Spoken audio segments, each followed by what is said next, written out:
Okay, let's dive right into something that's all around us, but most of us never really see. The physical infrastructure that powers our entire world. But that foundation, it's starting to seriously crack under the weight of the future.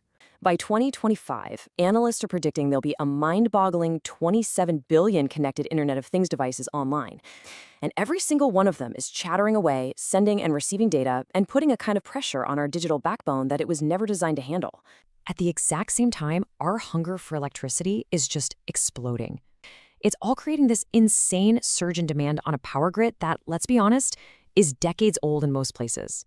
The old way of doing things, that top-down, centralized model, is just proving to be too slow, too rigid, and way too expensive to keep up.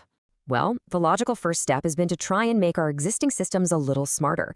To basically retrofit our 28th century grid with some 21st century brains. A huge part of this is bringing thousands of new, smaller power sources into the mix. They're called distributed energy resources, or DERs for short. Just think of your neighbor's rooftop solar panels, a battery pack in a garage, or even an electric vehicle that can push power back to the grid when it's needed most. Trying to bolt these nimble new technologies onto a system that was designed over 100 years ago, well, it's a painfully slow and bureaucratic nightmare. Instead of spending all this time and money trying to patch up this ancient system, what if we could just build a completely new one, from the ground up, designed for the world we actually live in today? And that very question brings us to a radical new blueprint for building physical infrastructure, one that pretty much flips the old model completely on its head. Massive upfront investment, slow bureaucracy. And on the right, you've got this new model that's emerging called DePIN. That stands for Decentralized Physical Infrastructure.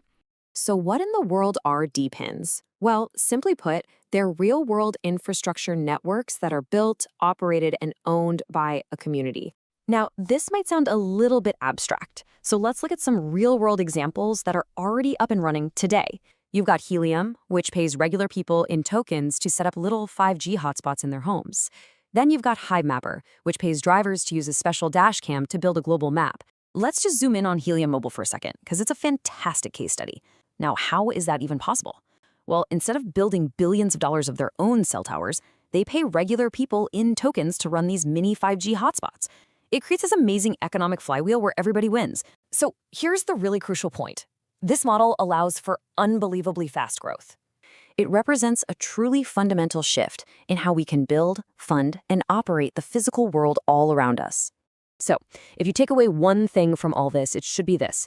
DePIN isn't just a new technology. It's a completely new economic engine. It's a new way to coordinate people and money at a massive scale to build the physical world faster, cheaper, and more fairly than we ever thought possible. For centuries, infrastructure was something that was done to us by massive corporations and governments.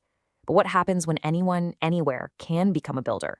What happens when the next cell tower is in a coffee shop and the next power plant is actually distributed across thousands of your neighbors' garages?